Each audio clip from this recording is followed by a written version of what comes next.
to kick over here, and it looks like we are live. Welcome back to another episode of the Blue Crocus Experience, guys and girls. Whoever's listening in, whether you're listening live or listening on the replay, drop a comment, like, subscribe, all the good things, whichever platform you are listening on. So I have an awesome guest today. We've kind of been following each other on social media for a few months now. I've seen what he's doing. I've seen some of his story stuff that he's been posting. So Casey, welcome to the show. I appreciate it. Thank you very much. Yeah. Give people a little bit of a rundown on, without going into the whole story. I'd like to go into some of the story because you made a great post yesterday, kind of telling people a little bit of the journey there for you. But tell people a little bit about where you are, what you do, and then we'll dive back into the story. Yeah, absolutely. So my name is Casey Lawrence. I'm out of Fort Worth, Texas, and I have a company called The Junk Coach now. I previously had a junk removal business for about 6 years, and it was a franchise. We early on figured out we really didn't need to be in the franchise, and that's a different story on its own. But the key was in the limited area that we were in, we figured it out, man. We put our heads down and realized that all in all, we just took care of our business, and grew it to a 7-figure business in 3 years. And in our fourth year, we actually went completely debt free, which was awesome. And then, 5th year was a profitable year, of course. And then in our 6th year, we ended up selling to another couple that wanted to, get into the franchise and get into that industry. So it went very well, and I started a demolition company soon after that. So I kind of stayed in the realm of things. And, the reason why I decided to get into coaching mainly was because I was already doing it on a very flexible, I guess you could say, basis where people call me all the time and ask for advice or ask for suggestions. So I decided to say, hey, you know what? Like, I'd rather do that if I could and see how that works. So I started asking people, hey, would you be interested in paying me for my time and for, if I were to add, value here and there? And not one person said no. They were all like, yeah, absolutely. So I kind of looked at it again and said, okay, this is what I want to do. It allows me to be home when I want to. And as we can probably all relate to, whenever you're in junk removal or demolition, you're kind of at the mercy of your customers and the time too. Because if it's a slow season and you get that job that is something you've been waiting on, you can't say no to it, then you're going to have to put everything else to the side and go chase that job. So for me, I just decided to jump into the coaching industry with a niche in junk removal because I learned a lot. I achieved a lot. I'm still learning a lot. So I just want to share and help others grow as well. I love it. And it's a cool niche to be in. I mean, this is a niche that we're focusing on with websites, SEO, that sort of thing, kind of coming in and doing it. So I'm excited to see what obviously I love what we do, but I love the offline stuff, right? I love the connecting with people, networking. So I'm excited to dive into, your take on some of that. So you can kind of be thinking about some of that, but take us back to the start. I'm gonna bring up Chris's comment here. He says, listen to you and Andy every week. So Chris, awesome to have you listening here. I've shared this out to the groups as well. So anyone listening, ask questions. Casey's here. We've got him for a bit, and I'll pull up your questions as well. So, but take us back to the beginning, Casey. Of you get out of the Army. Appreciate your service. You get out of the Army. What happens after that? Take us kind of through the journey of your post. Your post yesterday set everything up for all the things I want to talk about. Yeah. So kind of take us on that journey. Yeah. So I try to keep that post brief, believe it or not. I know it was a long post. But there's a lot of, there's also a lot of subject in each one of those categories. But yeah, so I got out of the Army in 2013 with no plan at all. I had no idea I was going to get out when I did. I got medevac from Afghanistan, so it kind of changed everything. Wow. Yeah. But so I got out and got my CDL, commercial driver's license, and got a job in Seattle. It was terrible. I got paid $25.50 an hour, which I thought was great, until I talked to one of the old timers there. And I was like, we're talking about it. He goes, yeah, I get paid $25.50. And I was like, wait a minute, I do too. So then I talked to the general manager and he goes, oh yeah, there's no advancement. You're a driver. That's it forever. And I was like, this isn't for me. Plus I was on the night shift. So my routes were, I worked Thursday, Friday, Saturday, Sunday nights. So I had no social life, obviously, because everybody's working during the week. But then I got a call from a buddy of mine who was in North Dakota saying, hey, you want to make some money, move out here, and the oil's booming. So I did that. I actually, I dropped everything and I bought an RV and moved out to North Dakota, lived in an RV, and made a lot of money, man. But, it was terrible. It sucked, but I learned a lot. And then I chased the oil down to Texas, of course, and I'm from Texas, so it brought me closer to home. And when the oil field crashed in 15, I was kind of in a predicament because at the time, like I said, I didn't have any plans. So I had to start over again. This is like my second or third time starting over.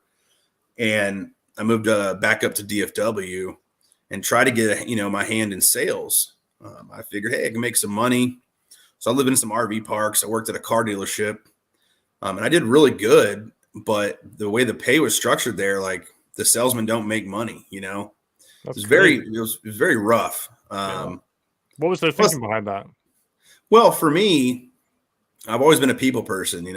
I've always been good at talking to people, and I think I have a very trusting personality when it comes to meeting strangers. So obviously, I wanted to take advantage of that and see how far I could go. And I actually learned a lot at that dealership because they were owned by Berkshire Hathaway. So they actually had a really good training program in sales. But with sales comes a lifestyle of sales. And, for me, I was in a dark path already. So it just kept getting darker. And I ended up getting evicted a couple times from different RV parks. The last time I got evicted was on my birthday. I went out the night before with some friends, and I remember the next morning, like kind of groggy, getting back to my RV, and there's a big note on my door, the envelope. And it's like, you got 24 hours to vacate the property. I was like, damn it. Yeah. So then I spent 3 nights in a truck stop parking lot in my RV, and the cops came like, hey, you can't live here. I'm like, I'm not living here. But that was also around the same time my mom called me because she had this opportunity, which was junk removal, right? She and her husband, they wanted to invest into a business and have me come along and kind of do it with me and build it up. Well, I had no experience at all in business. I had no experience in the junk removal industry. My first question was, you mean you want me to pick up trash for a living? But we actually, we were in this franchise, J-Dog, and I'll be honest, it was very attractive. It was very, what's the word? It motivated me very much because their sales tactics was on point. I mean, their marketing was great. Their Kool-Aid tasted great, if that makes any sense. Yeah.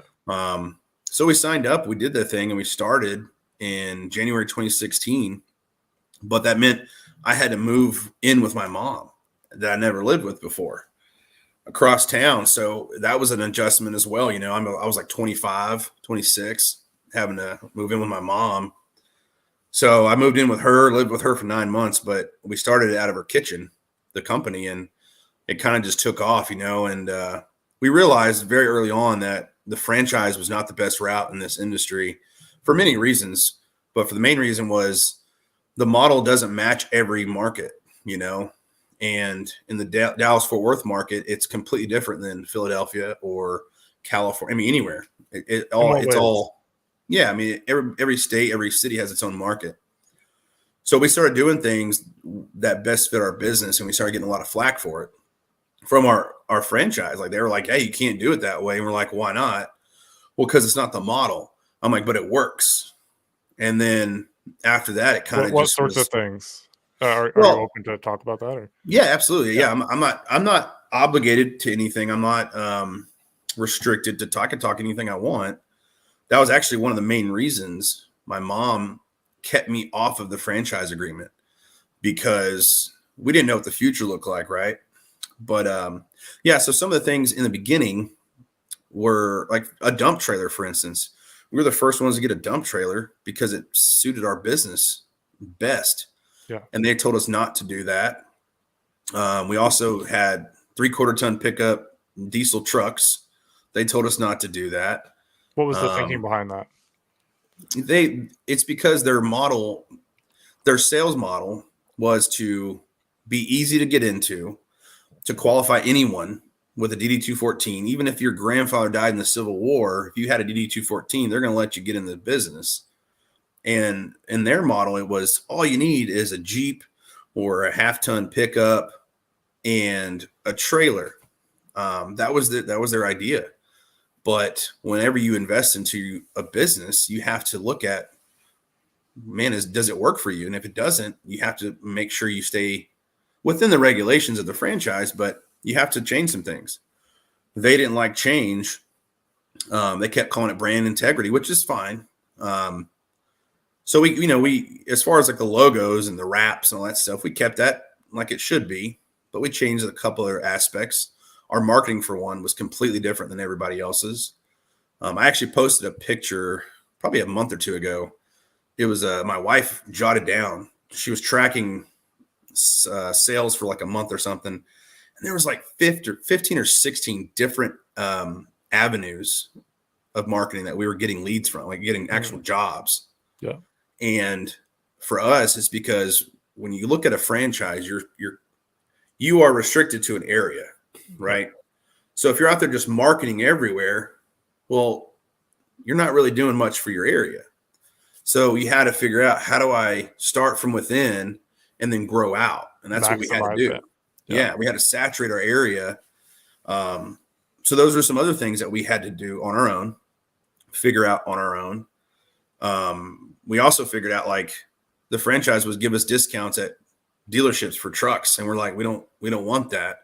We want discounts at like landfills. We would think, at least I would think, get in touch with these big trash companies that own the landfills, make a deal with them. They weren't up to doing that. So we had to do a lot of the groundwork ourselves. Then obviously when I got certain contracts that could have been nationwide contracts, they wanted to take control of those and handle them and then cut me out of it. And I was like, that's not going to happen. So we just never got along. But we stuck to our guns, and we did our best to drive our business to success. And we did. I mean, we grew substantially in our first and second year. And we grew the right way. You have to grow into growth. I know it sounds crazy, but a lot of people want to just jump, and I get it, man. You get excited, but there's a big difference between want and need. And we had to toe that line for a little bit. Especially when we made our first big purchase was a skid steer. I mean, something as simple as a skid steer. We used it all the time, but we had to track our numbers and say, do we need it? Like, yeah, we want it, but do we need it right now? Because if we don't need it, then we shouldn't, take that commitment right now. So those are the kinds of things we learned on our own. And, we tried to get along with other or franchisees. The issue was they were very conflicted as well, because in the beginning, the franchise was supposed to be a brotherhood. Like, everybody works with each other, but somehow throughout the first year or two, it created a competition among franchisees, and that's not what you want. Yeah. So it was a very toxic environment. And unfortunately, when we sold our company in 2021, the franchise that actually bought in 6 months after us, they actually went bankrupt 6 months after we sold, because they took a deal with corporate, and inevitably they failed with the corporate behind them. And then all the other franchises around us that were kind of starting around the same time as we did, they all failed as well. Wow. We were the only ones kind of left standing in the whole state of Texas with our age, like the length of time we were in business. But it's because the entire time we had a plan. We got criticized for that plan as well. Everybody's like, oh, well, it's easy because you have, your mom doing the admin stuff, and then you're doing the, well, I mean, that was the plan. I'm like, make your own plan. Yeah. And then that's how you conduct business. Right. Yeah. And so, yeah, I mean, we learned a lot. And I will say this, I would not be where I am today without that decision to buy into a J-Dog franchise. Right. Yeah. So it's a good and a bad thing. I mean, I learned a lot of bad stuff about people in that franchise, but I also learned a lot of good stuff about the industry and about business itself. And that created my passion for business. Yeah. Amazing. Yeah. Amazing. Joseph is giving the hoo-ah. And then he says, many of us ended up selling cars. Yeah. Such a great training ground. Yeah. Sales Actually, I think I met him at JunkCon. awesome. Awesome. Yeah. And then he was kind of surprised at one of the J-Dog things you said there. So you kind of go through that. That's really interesting to hear that as well. Kind of that. And I like what I'm seeing from your podcast and from your posts is you're pretty scrappy in business. So scrappy in the sense of you're just going to go out, you're going to maximize every opportunity. You mentioned 16 lead flows, different lead flows. Talk to us a little bit about that, because that's one of the things that I love. SEO is great, websites are great. They're not the be all end all. You've got to go out there and you hunt your food and do that. We should just be a percentage of what you're looking for. Absolutely. So talk a little bit about what were those 16 avenues? Yeah. So, a big issue that Andy and I found when we went to JunkCon, after talking to a ton of junk rule companies, we found that they were very limited on their marketing due to ignorance, which is fine. We're all ignorant in some aspect, but we were talking to companies. I mean, hell, all over Oregon, California, North Carolina, Wisconsin. And there were some companies that were like, yeah, man, I have a marketing budget. We'd ask them, hey, what do you spend on marketing? And this one company said they spend $6,000 a month in marketing. Now, immediately, I think they must be doing very well, because $6,000 in marketing a month, that's a very huge budget. And then we asked them, what all do you do? And like, oh, we're just online. And that's when we kind of paused and we're like, wait a minute, what? Yeah. And then we asked them, hey, if you don't mind sharing your yearly numbers. And they go, well, we're at month 14 and we're about to surpass 170. And that's kind of when we looked at it like, hey, it's not that they're doing anything wrong. They're just not, they don't know the opportunities. Yeah. They're not seeing what they're not doing. So, we talked to them and say, hey, look, the biggest thing about marketing is, imagine it's a huge umbrella and it covers so many different things. For instance, before I was in business, I used to think advertising was the same as marketing, but it's not. It's actually a piece of it. Yeah. So when I talk to other people, they're all about Google ads, and, there's companies out there that push Google ads because that's what they do. If you're a digital marketing company and your biggest thing is Google AdWords, well, guess what? You're gonna be pushing it. I get it. There's a nail for it. Every problem is a nail when you've got a hammer, right? Yeah, exactly. The problem is that's a piece of the big pie. Well, I would say on our probably biggest month that we spent money on marketing was probably around $5,000, and Google Ads wasn't even a part of it. I think a lot of it was for material. Maybe we wrapped a truck that month or something, but it was the person-to-person marketing that we did a lot of. Yep. And I actually, I talk about it in the podcast, but I created a pyramid of relationships, and you have your tier 1, 2, and 3. And, I learned this as I was building JDog, but tier 1 is your investors. Tier 2 is your vehicle. Tier 3 is your transactional. Our customers, our one-on-one customers are the tier 3, right? They're transactional. Hey, I'm going to give you this. You do this for me. Your tier 2 is your vehicles. It's your realtors, your title company, your insurance brokers, people that, they'll probably use you, but they're definitely going to talk about you, and then investors. Those are the people that invest their time, money, or effort into your business or cause. And we started seeing how important it was to do not just the one-on-ones and going to networking meetings and going to events, but also find out where your customers are. Where do they hang out? Where do they go to dinner, lunch, breakfast? One of the biggest things for us is we would have in the summertime, there'd be I think there was a huge dog event, like bring your dog to the park.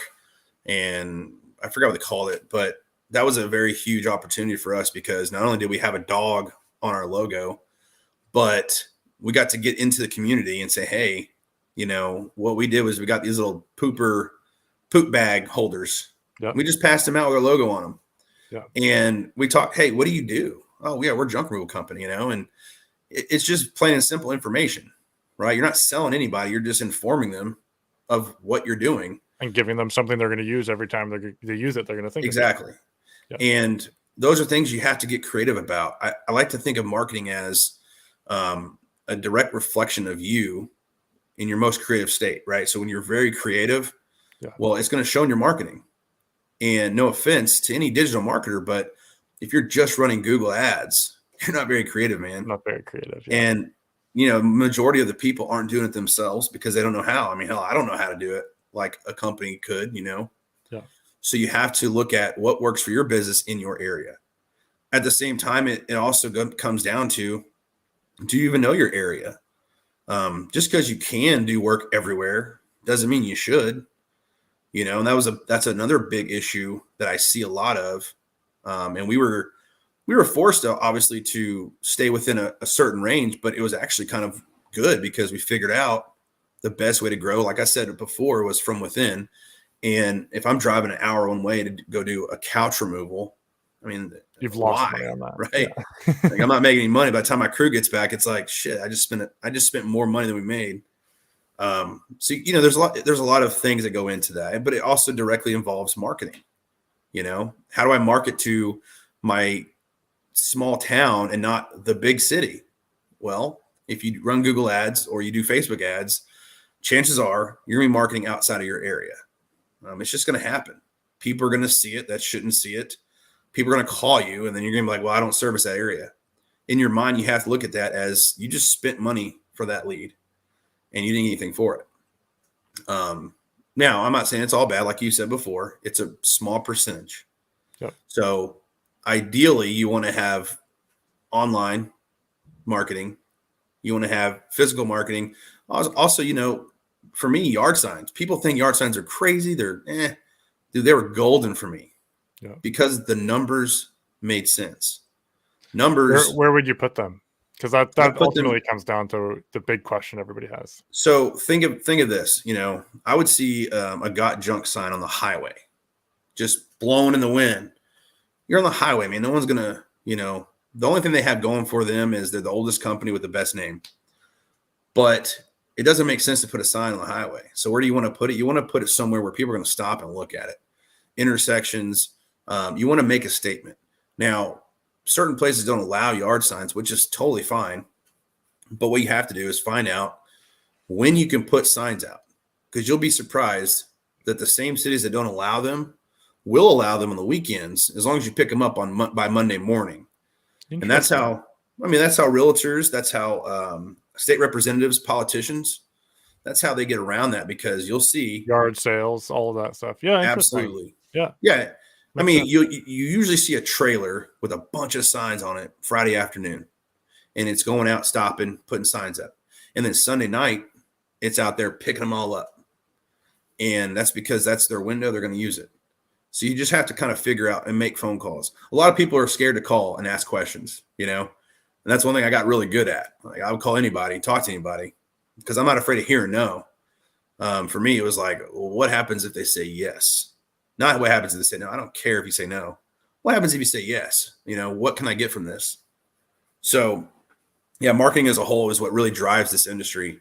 But that was the biggest thing. Yeah, we saw that. We saw how, they were very limited on their marketing. And like for me, I think that piece of paper even said it would have one of my guys' names too, because I would tell my own crew, like, hey, look, if you bring in a job, then I want you to be rewarded for that, right? Depending on what it is, obviously it has to be fair on both sides. But if I'm like, hey, Lewis, if you go get a job for us and it's a $300 job or whatever, then I'll get you $15 or $20. It doesn't really matter because you're working anyways. You're going to be doing the job, so you're making money regardless. It's just a cherry on top. But then they get motivated by that. It's just it's an extra goal for them. Yeah. At the same time, your crews are your biggest lead generators if you want them to be. We would have competitions, man. Hey, whoever gets the most personal reviews, and like we have a point system. If you got just a random review for that job, no names mentioned, it's 1 point. But if they mention your name, hey, Lewis did a great job today. Well, that's 5 points. And at the end of the month, whoever had the most points, right, would win $100 plus whatever. Yeah. So it's one of those things where it was very, you have to just kind of get creative. I love it. I Yeah. love it. Yeah, I think that's I didn't know that about yard signs, because most people are like, oh, just go out in the middle of the night and do it. We've never used yard signs here, like when we started our business. Yeah. I was big on the networking. I actually started like a mini podcast thing. And it was like a 10-minute podcast, and I just highlighted local business members. Mhm.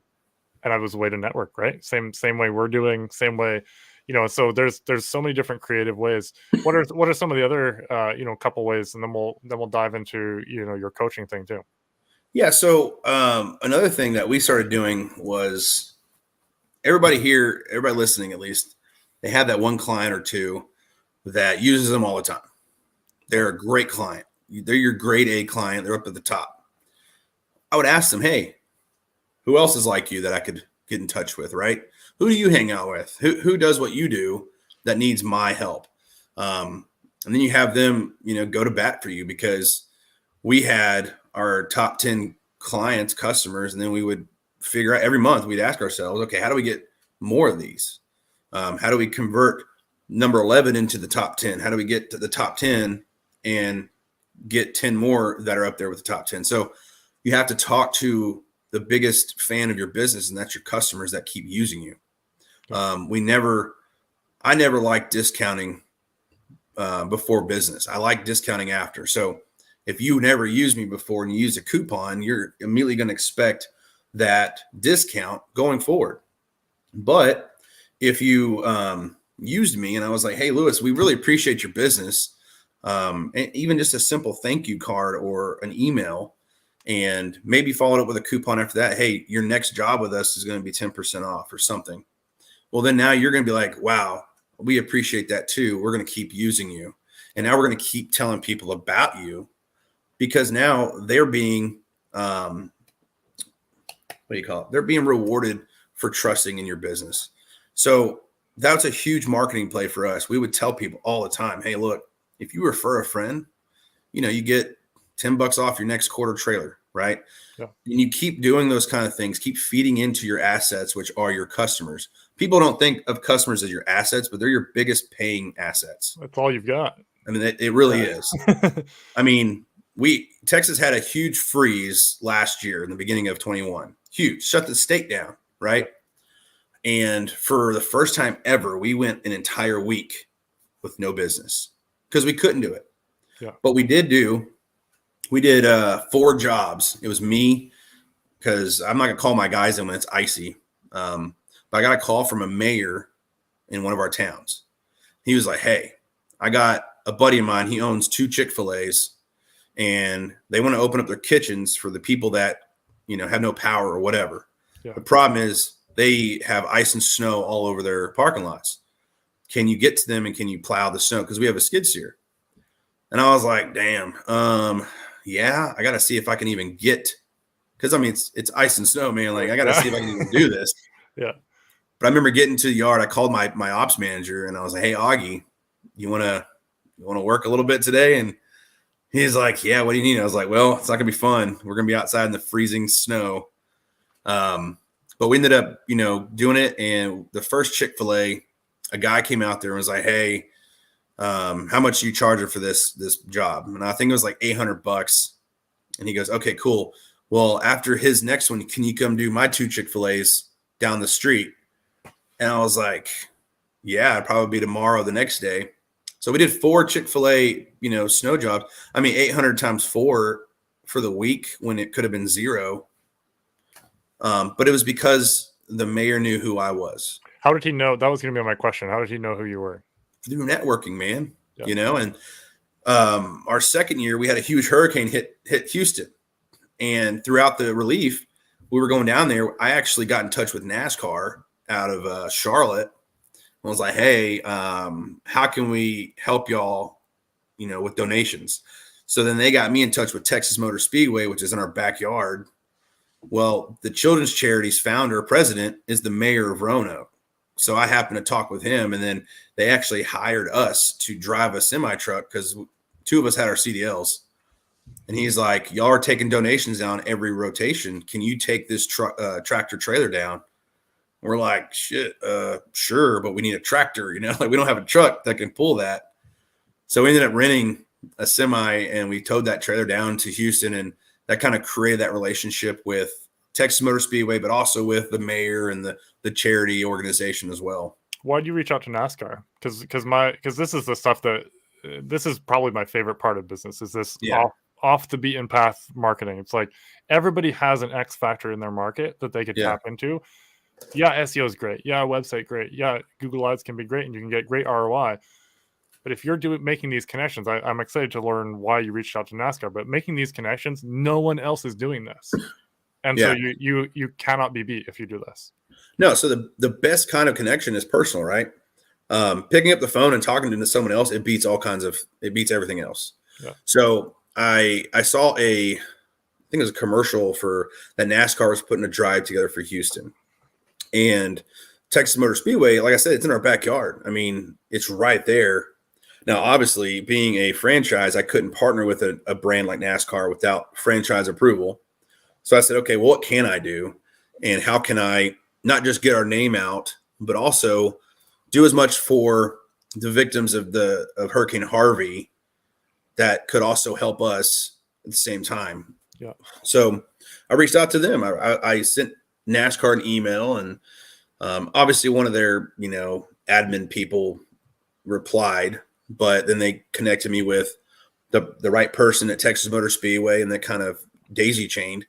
But even now to this day, I still have a very good relationship with the marketing guy for Texas Motor Speedway, and he's been promoted. So like, it's one of those things where that connection may not pay off the day you make it, but you made the connection. And as long as you nurture it, like anything else, like an estimate or, a simple job, just nurture it. And in the future, you never know when you need to make that phone call or they need to make that phone call. Yeah. But you have them already in your pocket. You already have the relationship established. And for us, it was really big because, like the charity, for example, every year they would always call on us and they'd be like, hey, look, we have a suite if y'all want to join us for the race in town. And then we're like, holy shit. So now we can take our biggest clients as a thank you to a race in a suite, right? Yeah. So it kind of helps throughout the line. Like, it's not just, hey, call whoever, make sure it's relevant. Yeah. But that also led me into Amazon too. I actually started doing a lot of jobs for Amazon. That's where J-Dog and I had a really big clash, because in my area, like, I found out there was like 13 fulfillment centers and all it takes is one, man. And I scoured LinkedIn, and I was going, first I had to call Amazon and you get nowhere. Then I went to Amazon, you get nowhere, because they're like, yeah, you can't come in here. Yeah. Well, can I talk to whoever's in charge? Well, who is that? I'm like, I don't know. That's why I asked you, like, who's in charge? So you have to, keep doing these research, and then you have to figure out, does Amazon need a junk removal company? Well, probably not. They're a freaking billion-dollar, trillion-dollar company, but they did. So here's a cool thing about big companies. They love the publicity of working with small companies, right? Just like you have big companies that do big things with veterans. It's all a marketing stunt, and it works. Yeah. So why not take advantage of it?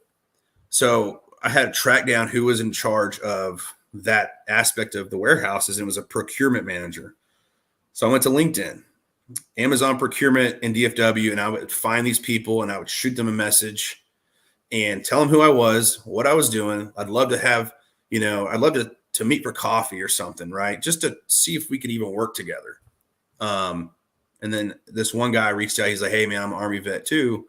I'd love to meet with you. If you want, meet me at the building and I'll give you a tour. Dude, you know what it's like being in a 1 million square foot warehouse that is organized to the T? It's impressive. It's super cool. But that's all it took. We created that relationship. Next thing you know, he's like, hey, we have all this inventory that's damaged, that's red tagged, and we need it gone. The problem is we can't fit it in dumpsters. We have to have someone facilitate the removal and disposal. And I was like, show me what it looks like. And I looked at it and I was like, that's a lot. And it was a lot. And then I found out we're not allowed to we can't do any work in an Amazon building unless we're trained by Amazon. So then I had to figure out how I can even do work with them. Because of insurance for their side. Yeah. So it was like, well, shit, I don't know how to do this. And then they won't allow trucks that aren't dock height in their docks. So then that's another hurdle, right? So then I figured out, okay, well, if I get a truck broker, a logistics broker, I can hire a truck, like just a driver in a truck. And then the Amazon guy was like, hey, our guys will load the truck if you can have it parked. And then they'll haul it away for wherever you need it to go. Well, come to find out, I would say 80% to 90% of what they were chunking was good material. I mean, it was good stuff. Yeah, it may have been damaged, but it was still serviceable, right? So I hired a truck through a company to go there, time and place, all that good stuff. They took care of the paperwork. And then Amazon would load the truck. And then after the truck was loaded, they would haul it to my warehouse at the time because I finally got into a warehouse. They'd haul it to my warehouse where my guys would unload the truck, right? The truck company got paid, and then I would invoice Amazon. They would pay me almost immediately. It was great. And we would make, $1,500 to $2,000, and then we would auction and resell the material and make money on that. And it kept going. And next thing you know it, that procurement manager would talk to his buddies, and then they were calling us. And next thing you know it, I created a relationship with a logistics company that had semi trucks and you name it. I also created a relationship with Amazon, a $1 trillion company, and I'm this nobody in the middle of Fort Worth, right? So it's a chain reaction, right? How long did it take you to hunt him down? Like to hunt, from idea in your head to actually connecting with the person you needed to? Probably about a month or two, but that's shorter than I expected, actually. So, but even still, a month or two is we want stuff instantly, right? It's like, it didn't work, but you went places, you went there, you talked to people, you eventually, hunted them down. Sounds like you should have hired a private investigator almost, or you were a private investigator, right? I'm a very persistent person when it comes to business, but it's also one of those things where you have to look at it like, what's the point of talking to this person I'm trying to get in touch with, right? If you don't have a point, then you're wasting your time. You also went in not even knowing if they needed help. What made you latch on so hard to that? Because they were in my area and they were everywhere. And I was like, how can I be successful? Well, if I'm everywhere, because people already see me where I need them to see me. But now I want more of a commercial client. How do I get into something that has 13 warehouses that are 500,000 and 1 million square feet, right? They're around the airports. So this was also during the time I was making different campaigns, right? So, obviously we could talk for hours on this, but each month you have to have a strategy, you have to have a goal. And sometimes we look at it and be like, okay, well, this month we're going to focus on commercial.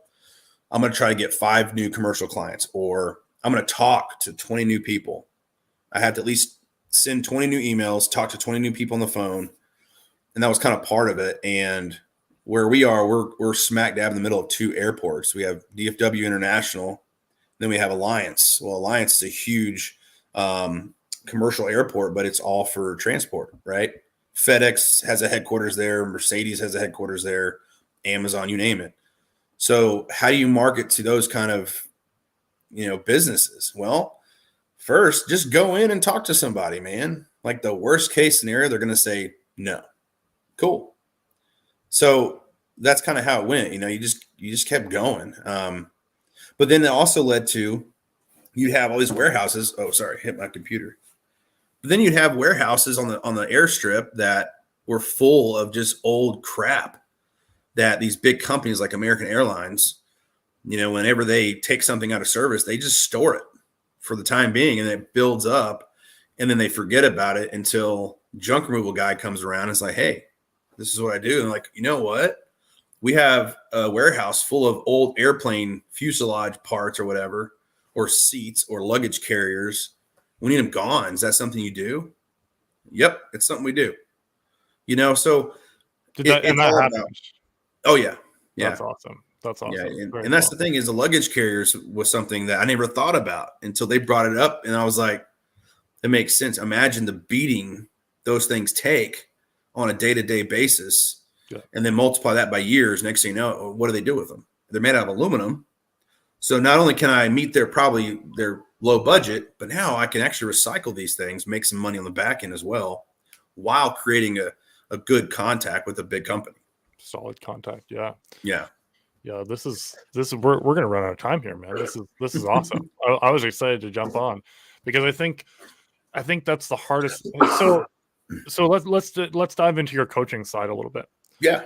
Because you talked about that, and obviously I want to plug that because you're kind of doing that here, right? I'm picking stuff up that I'm going to take to my clients, right? But how do you instill this? There's a marketing gene. I think it can be developed because I got into this game, 4 years ago, and I wasn't there, right? I always was curious about different ways, but I've read and studied and listened and all of that, and I love this stuff, same as you. But how do you teach this? How do you teach this to someone? Well, here's the thing. It's simple, right? If you have a business, you have to already know what you're good at and what you're not. If you're not good at marketing, find someone who is. I mean, that's just plain and simple. I'm constantly, like, if I'm watching TV, I try to my best to watch something productive. And there's a guy, he's a billionaire, real estate guy, Grant Cardone. I'm sure you heard of him. Yep. You have a lot of people that hate him, a lot of people that love him. I think he's great. But he did this thing called Undercover Billionaire. And it was a great example because he made a deal with a mattress company. And he didn't ask to get paid. He was like, if I bring you this many new clients, I want a percentage of your business, and so on and so forth. So it's all about how do you want to structure what is being paid. So a lot of people are like, I can't afford a full-time marketing guy. Well, how do you know? Because in our heads, full-time to us is 40 hours a week, salary, benefits, all this bullshit. But it could be a full-time guy could be, hey, look, man, I'm going to touch base with you 3 days a week. For every client you bring me, hell, develop a QR code that only that person has. That way you can track it. And then you give them a percentage of that. I'm not saying it's going to be easy, but it's an option. Yeah. Just like it's an option to go out there yourself. And if you're not comfortable talking to people, well, I hate to break it to you, the best thing to do is to talk to people. Because I did not like talking in front of people at first until I was kind of like, well, my business needs me to be out there. Because two things people wanted. They wanted to talk to the owner and they wanted to talk to the veteran. Well, I was both. They wanted to talk to the vet. My mom wasn't a veteran. So people wanted to talk to me like, oh, yeah, thank you for your service and everything. Me as a vet and a business owner, I have to lean on that angle. So that's why I would say, yeah, we're veteran owned. And there's some people out there that are afraid to use that term for some reason. They think it's honor. I'm like, dude, it ain't honor. Like you gave your life for that period of time to the military. Why not use it to your advantage? Yeah. It's a huge marketing ploy because guarantee people are looking for veteran-owned companies to use. Yeah. Even if it's just a few, it's a few more you didn't have yesterday. Yeah. And that's what kind of got me out in talking to people as well, right? You have to get comfortable with it. So for me, it just kind of developed that way. And like next thing you know, I'm like, wait a minute, how can I get more creative? Well, let's say I really want to get in touch with this property management company. Well, then you have to figure out who are the decision makers. If you go to a Tom Thumb or a Target or a Walmart and you want to talk to the person that runs the thing, you're not going to talk to the cashier. They don't care. They have no clue. They're like, whatever. You're probably not going to talk to their manager. You want to say, hey, who's the store manager? And then, hey, who's the district manager, right? You want to keep using that. Talk to the decision maker. Same rule applies for, everything you do in marketing. Yeah, that's huge. That's huge. So how can people find you? I know we're running out of time. We're definitely going to have you back on here, Casey, because this is, I've really enjoyed this. But how can people find you? Well, my website's being built right now. It's taking forever, pissing me off. But you know what? It's not out yet. But right now you can find me on Facebook, TikTok, Instagram. Just look for the Junk Coach, If you want to, shoot me an email. If you have any questions, we can set up a quick call and kind of answer any questions that, interested parties might have. And then you can just go to consult@thejunkcoach.com. And then what I'll do is I'll send you a link and, we can schedule a short one-on-one. At the same time, I'll reshare it in the Facebook groups, but I also have a a monthly Kickstarter starting in February now. I had to move it because there's a few people that just didn't work out for. But January, we're going to have orientation. I'm going to go over everything that the monthly Kickstarter entails, answer any questions that people may have, at the same time kind of, tease it a little bit. But then February, I think, I got to check. It's the first Saturday of February, so maybe it's the 4th is when we start that monthly Kickstarter. And the cool thing is, you can join in whenever. It's going to be recorded. So if you join in March or April, well, then, upon signing up and stuff, I'll shoot you the months prior as far as the discussions go. So that way you can at least get caught up on your own time. Brilliant. Yeah. Brilliant. That's awesome, man. Yeah. I think there's, I've already referred you over to a couple people, and I think there's people that, I definitely will recommend you to, just because I think our brains are similar in the marketing angle. It's like, how can you break through the noise? How can you kind of, show up a little bit differently, get to the people that you need to talk to? And it's not all just, billboards. Billboards are great. Billboards can be effective, but there's other ways as well that you should be doing. Well, real quick on the billboards, because I did a billboard in my first year. I got a good deal on it, so I was like, why not? And what we found was it's not effective for what we needed it to be effective for. Yeah. We got lucky on the last day it was up. We got a call from the city that was in. The actual city called us. But, in retrospect, like, billboards are great if you leave them up for a long period of time, and you have to understand who your customers are for that billboard. Yeah. There's a reason why Coca-Cola has billboards. Now you think to yourself, do you not know Coca-Cola exists? Well, no, of course you do. But the billboard doesn't change your mind if you want a Coca-Cola or not. They're just putting that in your head. They have that money. If you want something to work for you immediately, the billboard's not the way to go. What you need to do is get more at home for your customer. Where's your customer living? Okay, how can you put your brand in their head where they live, right? Yeah, that's huge. Yeah, and I wasn't even talking about physical billboards. I was talking like billboards like Google Ads, billboards like websites. Oh, I got you. Right, but I love the tangent, right? Because Coca-Cola already has the brand. You're driving, you're probably a little bit thirsty. You want to grab one, right? Yeah. But yeah, it's and it's the same thing. SEO is not the solution if you need something right away. Like, go talk to people, talk to 10, 20 people a day. Might take you an hour to call a bunch of businesses, stop into a few. You do that. How many people ask you, like, immediately right after you sign the contract or whatever, maybe a week later, they're like, hey man, look, I'm not getting any results. Like, I'm sure you get that a lot, right? It happens. Yeah. We try and preempt it and be like, hey, you're not going to get anything. Yeah. If you do, then hurrah. That's a gift from the SEO gods, but it's very unlikely that you're going to see an increase for a little while. Right. And so, and I mean, it's the same, even with calling people, even with connecting with people. Casey just ran through the story. It took him like a month or two to connect with that. Yeah. Big fish. Right. But keep at it. Consistency is the most underrated thing in business. Everybody wants to jump in and make a ton of money. You can make a fair bit of money, but if you want to go far and really stay in for the long haul, got to be comfortable with being consistent. Junk removal is simple. It's not easy. All right. Yeah. It's simple, but not easy. Yeah. What do you want to leave people with, Casey? What's a thought that we didn't touch on, or something that, just popped into your head here? Honestly, what the biggest thing I learned in junk removal was everything I did for my business had an opportunity in the future, right? So what I mean by that is brand yourself, figure out what your brand is, right? Whether it's your name on your truck or, it could be anything. I learned from a very good marketing company, not a good junk removal company. And the marketing company did their job. They attracted you, they gained your trust, and then they closed you all within a matter of a month or two, right?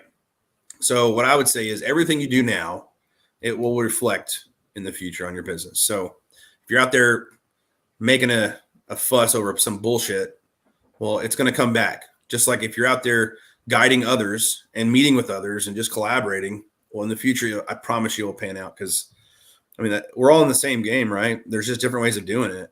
And that's all I'm here to do, is just help people. Honestly, I'm here to help people reach their goals. I don't want to have any goals for you to reach.